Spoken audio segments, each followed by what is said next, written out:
ようこそ骨圧鉄道チャンネルへ。横浜市の南端近くにある京急線の金沢文庫駅は、ここを通るすべての電車が停車する駅になっており、浦賀方面に少し行くと横須賀市に入る場所にございます。周辺はそこまで栄えているというわけでもないですが、駅周辺には様々な商業施設などが点在しており、周辺地域にとってはとても大事な駅の一つとなっています。さらに県立金沢文庫や金沢動物園の最寄り駅でもあり、観光のために利用する人も少なからずいるかもしれません。そんな京急線の金沢文庫駅ですが、カオスで有名な京急の中でもカオス度が高い駅の一つで、全国規模でもカオスな駅としても一部で有名です。なぜ金沢文庫駅は京急どころか日本の中でも有数のカオスな駅と言われているのでしょうか。またどうして金沢文庫駅はカオスな駅となってしまったのでしょうか。今回の動画ではそんな京急の金沢文庫駅がカオスな駅と言われている理由と、カオスな駅になってしまった理由について解説・考察をしてみましょう。それでは本編へどうぞ。金沢文庫駅の概要。金沢文庫駅は神奈川県横浜市金沢区にある京急線の駅で、駅名は駅から東北東に700メートルほど行ったところにある歴史博物館の県立金沢文庫に由来しております。この駅が開業したのは1930年のことで、当時は湘南電気鉄道の駅として開業しました。湘南電気鉄道は京急線の日の出町、浦賀間と逗子線の全線を建設し、列車の運行を行っていた鉄道会社となります。その後日の出町以北の京急線を運営していた京浜電気鉄道と合併、さらに戦時中の統合政策で東急と合併した後、最終的に東急から独立した京急の路線となり現在に至っています。そんな金沢文庫駅は全ての電車が停車する駅となっており、速達列車と普通車の緩急接続も頻繁に行われている駅です。ホームは12両編成までの電車に対応している島式ホームが2つある2面4線の構造になっていて、駅舎は駅の東西を結ぶ自由通路に面する形で橋上に設置されています。駅構内はその他にも品川方と浦賀方の両方の上り線側に車両を留置するための引き上げ線がいくつか設置されています。さらに金沢文庫駅から隣駅の金沢八景駅までの区間は京急線の全区間の中で唯一複々線となっている区間で、並行して239両の車両を収容できる金沢検車区も設置されています。ちなみにこの複々線の内下り副本線は金沢検車区の留置線としての機能も併せ持っており、回送列車を時折放置する姿も見られることがあります。なお敷地自体は金沢八景駅の手前にある踏切まで伸びていますが、金沢検車区への出入庫は金沢八景駅からすることはできません。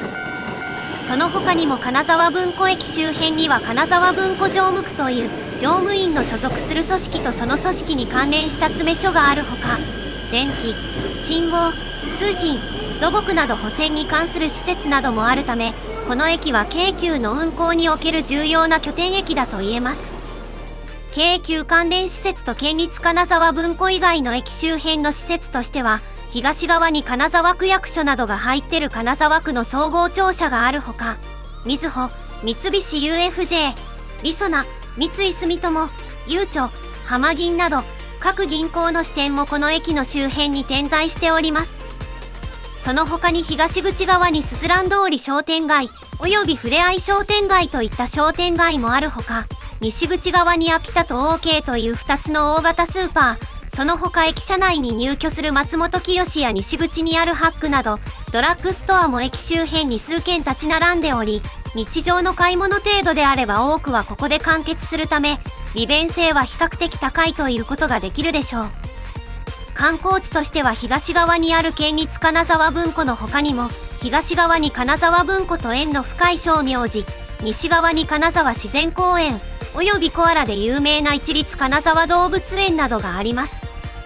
ただし金沢動物園および金沢自然公園は少し遠く、基本的には西口バスロータリーから京急バスへ乗り換えてアクセスします。野村住宅センター方面へ行くバスに乗り換えた上で、夏山または夏山坂上のバス停で降りてのアクセスが基本であり、土休日は直通で金沢動物園まで向かうバスもあるのですが、一沢高校、農研大車庫前、富岡、陽光台方面へ向かうバスに乗車し、市民の森入口バス停で下車した上でコアラバスに乗り換えてアクセスするという手法も存在しており、この関係で京急で金沢文庫駅に出てからのアクセス以外にも、JR 京浜東北線で陽光台駅に出てからアクセスするルートもあります。ちなみに文庫というと普通は文書や図書を収蔵する書庫や文庫本の略称のことを指すと思いますが、この駅周辺エリアに住む地元住民については、文庫という単語で本に関連する言葉はあまり浮かばず、金沢文庫駅及びその周辺地域のことを指す場合が多いです。同様に一つ隣の金沢八景駅及びその周辺についても、地元住民からは八景と略されて呼ばれることが多い傾向にあり、これについては利用者を中心とした地元住民以外にも、京急関係者や京急ファンからも同様の呼ばれ方が多く、かつては電車の行き先表示でも単純に文庫と表示されていました。もちろんこの近隣をよく使うウプ主も、文庫といったらこの駅とその周辺を意味します。本動画においても一部において、単純に文庫と略させていただきます。金沢文庫駅がカオスな理由。そんな金沢文庫駅がカオスだと言われている理由は、日常的に列車の分割併合が行われているからという点が大きいです。この金沢文庫駅の2面4線あるホームは、全てで分割併合が行えるようになっております。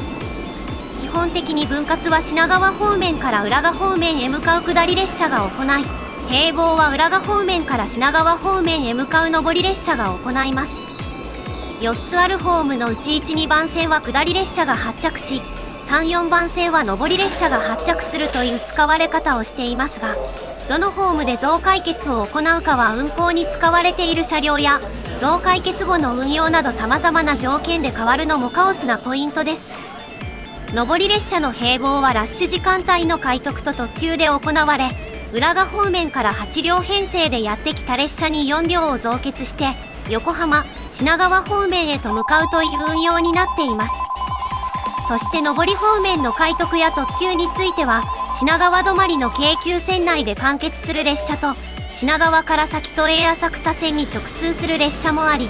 朝のピーク時間帯は都営浅草線に直通するかどうかによって、増結する車両を横浜寄りの前側に連結するか、浦賀寄りの後ろ側に連結するかが変わるのです。都営浅草線に直通する列車は横浜寄りの前側に増結しますが、廃線の関係で横浜寄りの引き上げ線からは4番線にしか直接入線できません。なので空の車を前に増結する場合は、必ず4番線で増結作業を行います。対して京急線内で完結する電車は、この時間帯でも浦賀寄りの後ろ側に増結を行うのが基本です。浦賀方にある引き上げ線からは3番線と4番線両方に入線でき、金沢検釈から直接増結車を送り込む例もありますが、基本的に3番線で増結を行うという形になっているのです。なおここまで説明してきた事柄は基本的にピーク時間帯のことで、都営浅草線直通の特急や快特でも早朝時間帯等においては、3番線で後部に4両増結をするという電車も存在し、また夕方からの時間帯は品川より先の運用によって、4番線で前に増結するか3番線で後ろに増結するかが使い分けられています。横浜方面からここまで12両編成でやってきた快特は、金沢文庫駅で横浜寄りの後ろ4両を開放しますが、この開放作業は2番線で行われることが多いです。以前は開放された4両編成の行き先、運用などによって開放を行うホームを分けていた時もあり、開放した車両が新津市行きとして運転を行う場合は2番線、浦賀行きとして運転を行う場合は1番線での作業が多かったです。なお現在でも回送列車などにおいて1番線で開放作業をする事例があります。またこの駅から上り列車の増結車に乗車する場合、この駅独自の簡単なローカルルールを理解して、それに沿って乗車しないといけないルールがあります。これは乗車する場合にあらかじめ専用の乗車位置に並んで、増結が終わって増結車の扉が開いてから、その列の先頭にいる人から順次乗車するというルールとなっているのです。この列は先発、次発、次々発の3つに分けられており、自分が乗りたい電車がいつ発車するのかを理解した上で、乗りたい電車の整列位置に3列に並んで待つこととなります。なお整列位置に並んでいた乗客が全員乗車するまで、他の列や他の場所から割り込んで乗車することは厳禁です。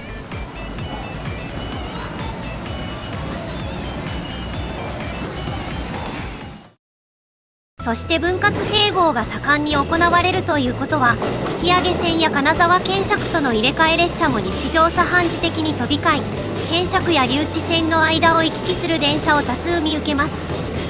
さらに車両交換も当たり前のように頻繁に行われていて、これも入れ替え列車が多くなる要因になっているのです。金沢文庫駅では主に普通車と急行の車両交換が実施され、車両交換を要する電車の場合はこの駅で対面乗り継ぎが必要となります。ところで京急のホームページに掲載されている全路線時刻表を見てみると、行き先の違う列車番号が同じ電車が多数あることがわかります。これらの電車は車両交換を行う電車になっていて、文庫止まりの電車からスムーズに乗り換えられるよう、検釈から出庫してきた電車が接続を取るようになっています。また文庫止まりの電車と接続を取る電車は、その停車時間を本来の時間と同等に設定されています。なので乗り換えこそ必要になってくるものの、実質1本の列車に乗るのと変わらないようになっているのです。なおそれ以外の電車においても本来他社車両の運用だったり、そのままでは後の運用に支障が出る場合などで、ダイヤ乱れが発生した際などに元の運用へ戻すことや、車両の不調が運転中に見つかってしまったなど、イレギュラー理由によって臨時に車両交換をすることがあるほか、逆に本来車両交換をするように仕立てた電車でも、車両交換をしないでそのまま運用を続けるケースもございます。ここまでの情報だけでも、金沢文庫駅のカオス度はかなりのものです。ですが過去にはもっとえぐいことをしており、一例としてウィング号の退避を行うために12両編成対応のホームを生かして電車を1番線に縦列停車させていた時期がありました。この二重退避が行われていたのは平日の夕方のラッシュ時間帯で、普通車浦賀行きの6両編成が1番線の前の方に入線した後に、普通車新津市行きの6両編成を1番線の後ろの方に入線させ、後続のウィング号や快特を退避するというものです。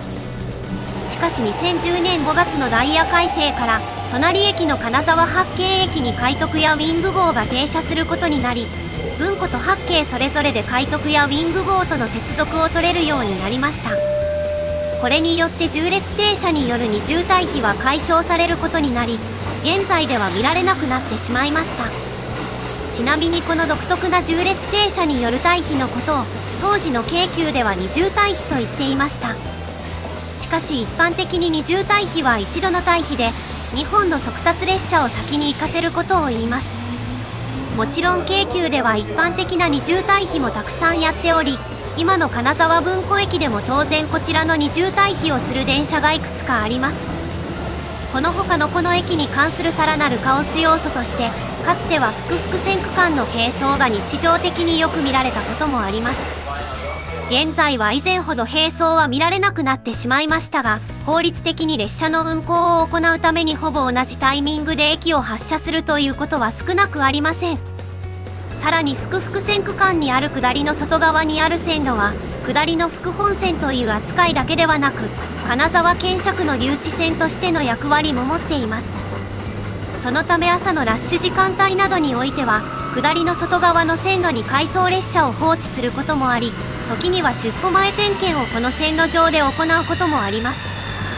こういった他の駅では見れないようなことが多く見られることから、金沢文庫駅はカオスな駅として有名になったと言ってもいいでしょう。そのカオス度はドイツから視察のために来日したシーメンスのお偉いさんを朝のこの駅に連れてきて驚愕させたなんて真偽不明なエピソードがあるくらいです。なぜ金沢文庫駅はカオスなの？そんな金沢文庫駅がここまでのカオス駅になった要因は、主に2点ほどの要素があると考えられます。一つはこの駅を境に、利用者が段違いに減ること。もう一つは引き上げ線や検釈があるために、輸送力や車両需給の調整を行いやすい環境という点です。これら2つが合わさり、需要に合わせた運行調整を金沢文庫駅で行っているからというのが大きいと考えることができるでしょう。2022年度の京急線各駅の1日平均乗降客数を見てみると、文庫までは2万人台を超える駅が多いものの、文庫から先の区間は2万人台を下回る駅が多いです。安神塚、逸見、大津、馬堀海岸、神武寺、新大津、長沢、津久井浜、三浦海岸などのように、1万人台にも満たない駅も駅数の割に多数あり、ここを境として需要に大きな差があることがわかります。そして金沢文庫駅には引き上げ線だけではなく、隣駅の金沢八景駅との間に金沢検釈があるため、すでにお分かりですが車両のやりくりをしやすくなっています。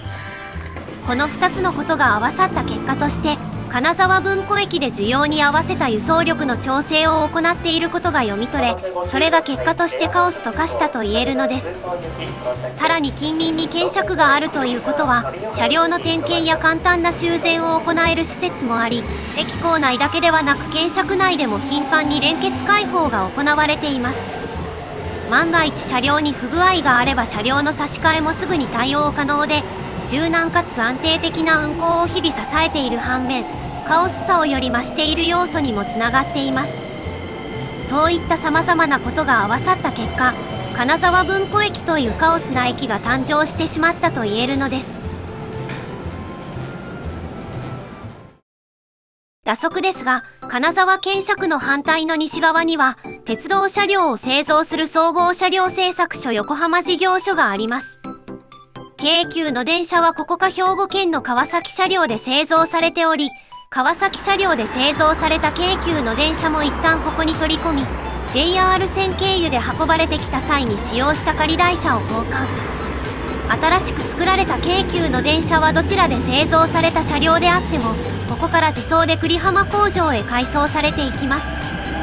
ちなみに普段は八景に一旦入った後に、そのまま文庫へ改装してから文庫で折り返して久里浜まで改装されて久里浜工場へ取り込まれますが、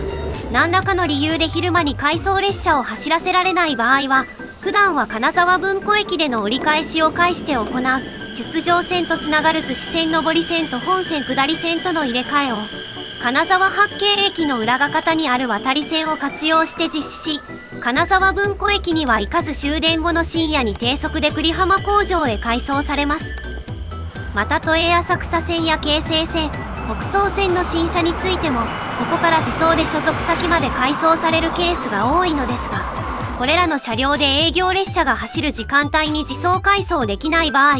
京成の場合はターボくんこと3600型3668編成など、牽引車をあらかじめ総合車両製作所横浜事業所に送り込み、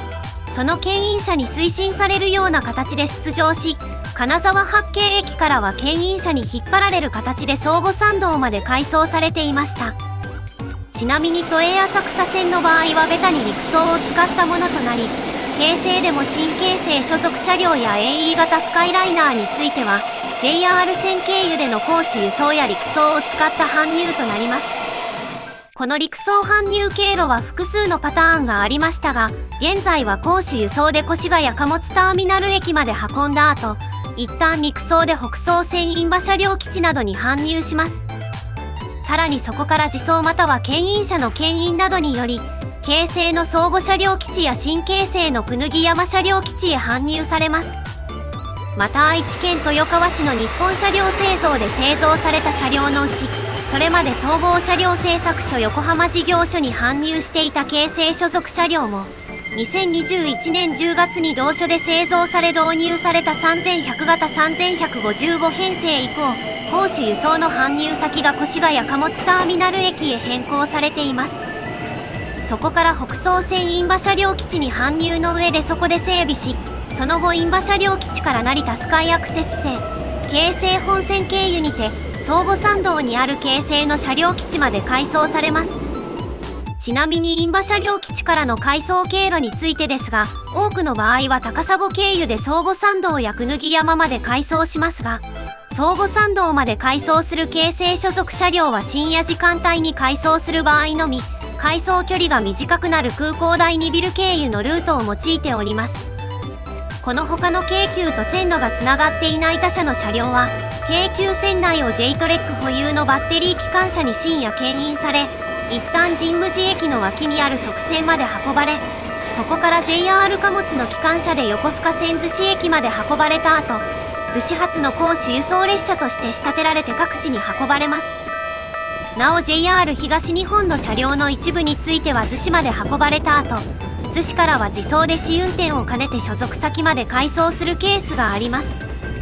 逆にここまでやってきた京急や京成の新車は逆の手順を踏んで J トレックに搬入されることとなります。この対応のため京急の線路幅は標準機の 1435mm のほか、金沢八景駅近隣から神武寺駅近隣の上り線に限り 1067mm の車両も走行できるよう3線機場になっています。これは本題である金沢文庫駅とは関係ないですが、近所にある重要な鉄道施設ということで紹介させていただきました。いかがだったでしょうか？今回の動画をご覧いただいたことによって京急金沢文庫駅がカオスな理由について、